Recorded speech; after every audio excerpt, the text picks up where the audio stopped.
అల్లు అర్జున్ తన రాబోయే చిత్రాలతో ఫుల్ బిజీగా ఉన్నారు. పుష్ప 2 ది రూల్ చిత్రం బ్లాక్ బస్టర్ అయిన తర్వాత అల్లు అర్జున్ చాలా బిజీ అయ్యారు. అయితే అల్లు అర్జున్ సుకుమార్ కాంబినేషన్ లో ఆర్య చిత్రం వచ్చింది. ఆర్య 2 చిత్రాలు వచ్చి ప్రేక్షకుల నుంచి మంచి రెస్పాన్స్ ని సొంతం చేసుకున్నాయి. దీంతో ప్రస్తుతం ఆర్య 3 చిత్రాన్ని తెరకెక్కించాలని మేకర్స్ ప్లాన్ చేస్తున్నారట. ఈ క్రమంలో షాకింగ్ న్యూస్ ఒకటి ఫిలిం సర్కిల్స్ లో చక్కర్లు కొడుతుంది. ఆర్య చిత్రాన్ని దిల్ రాజు నిర్మించడంతో ఇప్పుడు మళ్ళీ ఆర్య 3 కూడా ఆయన నిర్మాతగా వ్యవహరించబోతున్నాడని సమాచారం.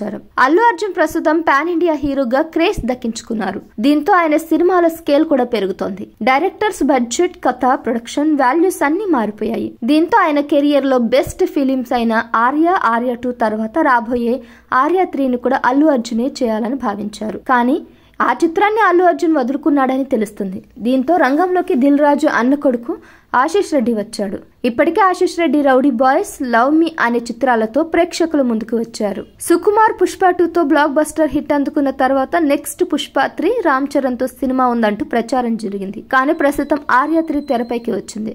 అయితే ఆర్య 3ని సుకుమార్ దర్శకత్వం వహించడం లేదు. కేవలం స్క్రీన్ రైటర్ గా, కో ప్రొడ్యూసర్ గా బాధ్యతలు వహిస్తున్నారు. సినిమా నిర్మాణంలోనూ భాగస్వామిగా ఉండడంతో భారీ అంచనాలు నెలకొన్నాయి. మున్ముందు ఈ ప్రాజెక్ట్ గురించి క్రేజీ అప్డేట్స్ రానున్నాయి. ఒకవేళ అల్లు అర్జున్ ఆర్య 3 సినిమాలో నటించకుండా వేరే వాళ్ళు ఎవరైనా నటిస్తే ఆర్య 3 సినిమా అంత బాగా ఆడుతుందా, ప్రేక్షకులు దాన్ని ఆస్వాదించగలరా అనే ప్రశ్న కూడా మొదలైంది. ఎందుకంటే ఇప్పటి వరకు అల్లు అర్జున్ ఆర్య 1లోను ఆర్య 2లోని చూసి ప్రేక్షకులు ఎంతో ఇష్టపడ్డారు. ఇప్పుడు ఆర్య 3తో వేరే హీరోని చూడగలమా అన్నా కూడా తన అభిమానులు ఒప్పుకోరేమో అని అంటున్నారు. మరి చూడాలి, మరి ఆర్య 3 సినిమా లాస్ట్ కి అల్లు అర్జున్ కు వెళ్తుందో లేదంటే మరెవరికి వెళ్తుందో అనేది.